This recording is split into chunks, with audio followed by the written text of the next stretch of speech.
Анан ичи алюминий лист менен капталган. Ал деген жылуулукту кайра чагылдыруучу кызматка.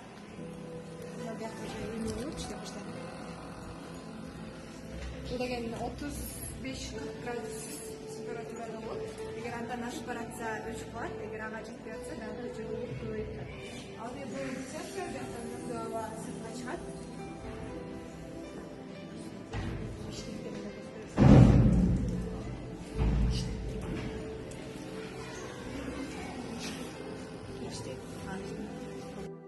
Сегизинчи класста окуйм. Мен Токтогулов Нурали.